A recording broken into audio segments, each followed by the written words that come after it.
Anak yang soleh itu anak yang tahu kalau dia seorang laki-laki nanti, secantik apapun istrinya, selucu apapun anak-anaknya, sebanyak apapun harta yang dia miliki, sehebat apapun dia di mata anak buahnya, demi Allah, orang tua tidak pernah menjadi nomor 2 dalam hidup.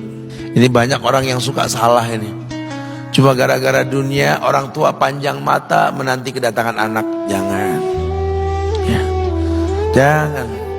Anak yang soleh tahu sekali, sampai kapanpun ibumu, ayahmu. Sampai kapanpun.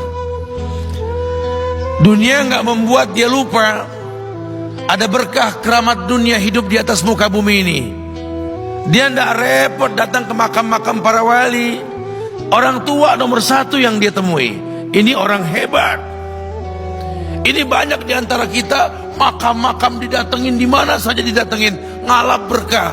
Orang tua panjang mata, berlinang air mata menanti, mana anakku? Mana pohon yang pernah kutanam? Mana pohon yang pernah kurawat?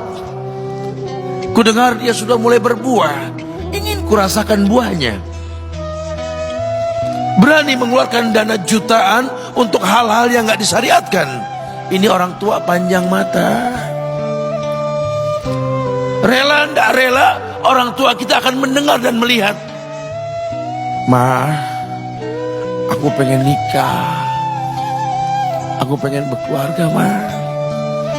Ya orang tua ya seneng lah. Cuma kalau inget metik buahnya belum terasa, ya ada perasaan kayak gimana gitu loh.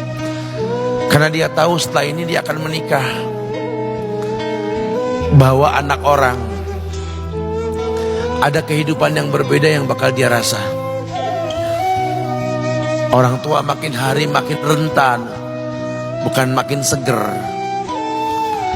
Yang perempuan dibawa orang, ya Allah. Baru kemarin perasaan mainin poni, ini anak perempuan kita, betul. Baru kemarin mainin kepangan rambutnya, ya Allah. Ya Allah, baru kemarin perasaan saya titah dia, titah, ya Allah. Belajar jalan, bisa berlari bawa sesuatu, coret-coret tembok, aduh Masya Allah. Sekarang udah gede, dibawa orang, ya Allah, Masya Allah. Yang laki dekat sama mamahnya. Baru kemarin tangan mungilnya kita tuntun, kalau kelepas dia nangis, betul. Sekarang tangannya keker besar, tangan ibunya keriput, betul. Mau nangkep tangan anak pun sudah mulai susah. Nebawa anak orang datang dengan gagah, cium tangan, cipika-cipiki, udah. Ma, kita jalan dulu, Ma ya. Udah Mama, udah. Digandeng tangan kekasihnya, dirangkul pundaknya. Ini anak laki ndak tahu ibunya kayak diiris-iris jantungnya. Dia lihat tangannya yang keriput, ya Allah.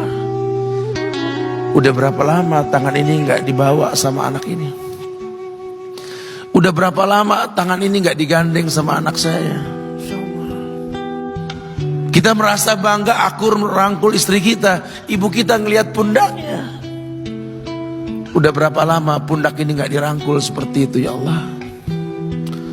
Dulu aku berdandan secantik-cantiknya, ku dandankan anaknya, ku bawa di hadapan kawan-kawanku, bangga lihat anakku. Tapi dia gak pernah berdandan rapi, membawa aku ke hadapan teman-temannya. Lihatlah ibuku. Ibunya sudah kebayang, ya Allah, ini anak bakal minta nikah sebentar lagi. Yang wajar kalau orang nanam pohon pengen metik buah, wajar. Ini buah belum terasa, pohon sudah mau dibawa, kebayang tidak? Ya Allah. Mulai dia kebayang. Sehingga rasa-rasa seperti ini menjadi tumpukan rasa di hati orang tua kita, yang nanti pada akhirnya dia pun bakal kembali ke hadirat Allah, kita pun bakal kembali ke Allah, betul? Sementara yang namanya kemuliaan datang dengan cara sabab yang benar. Ridallah fi ridal walidain wa sukhtullah fi sukhtil walidain. Ridanya Allah ada di ridho orang tua, murkanya pun sama. Karena semua ibadah yang dia lakukan berujung pada surga. Dan yang paling gampang ketika dia mau menaklukkan dunia, demi Allah, berkah orang tua dulu yang dia ambil. Ini dirasa oleh orang mulia yang Nabi katakan, innahu min ahlis sama, innahu min ahlis sama. Manhu? Siapa dia? Sahabat, manusia yang pernah hidup zaman sahabat tapi nggak ketemu Rasul, yang bernama Uwais Al-Qarni, pemuda miskin pengembala kambing di negeri Yaman. Padang tandus yang dia tinggal di situ, yang dia kesampingkan hidupnya untuk ibunya, untuk ibunya. Tidaklah terucap kalimat satu yang ingin ibunya pengen, kecuali Uwais pasti akan melakukannya apapun, dan ibunya cacat. Apa kata Uwais? Tidak akan pernah terlontar kata dari mulut ibuku kecuali kan kulakukan yang dia inginkan. Masya Allah. Ibunya cacat dan dia menomorduakan diri, yang penting orang tuanya dulu. Hingga satu waktu ibunya berkata, wahai Uwais, ibu sudah tua. Andai kematian mendatangi ibu, ada beberapa keinginan yang ibu pengen merasakan keinginan tersebut. Mungkin enggak ya? Apa Bu? Katakan.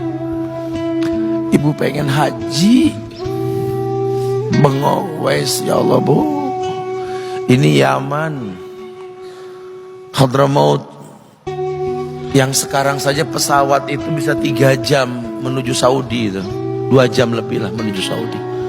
Ini lebih jauh lagi, kebayang berapa ratus kilo, berapa ribu kilo, nggak tahu.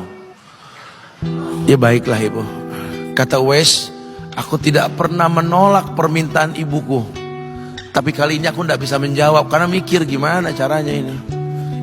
Apalagi dia seorang pemuda yang punya penyakit sopak, ada tanda-tanda putih di bagian badan itu kayak pano besar gitu tuh.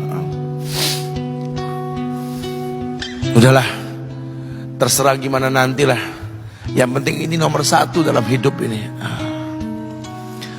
Dia beli seekor anak sapi, digendong tiap hari itu sapi sama si Uwais menuju puncak gunung. Turun lagi, gendong ke atas, turun lagi tiap hari. Sampai orang bilang, Uwais gila no. Orang sapi dipiara, dia digendong tiap hari naik gunung yang tinggi. Sampai nggak berasa, dikatakan 8 bulan dia lakukan itu. Sehingga terbentuklah fisiknya yang bagus karena olahraga tiap hari bawa itu sapi. Dan sapi itu makin berat, dalam hikayat dikatakan sampai di atas 100 kilo itu sapi. Kemudian dia tetap gendong ke atas dan dia yakin, bismillah saya yakin. Sampailah bulan haji, ibu naik ke pundakku, digendong ibunya dari negeri Yaman. Subhanallah, gak ada yang gak mungkin. Lihat, dibawa ibunya ke Mekah, bertawaf di Ka'bah, dunia menyaksikan.